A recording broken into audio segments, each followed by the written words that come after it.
మా పోలింగ్ బూతుల దగ్గర కావాలని అక్రమంగా కొట్టడం జరిగింది.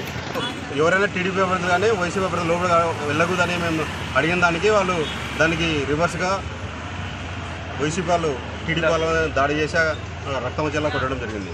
అంటే సార్ పేరు అర్జున్. ఓకే.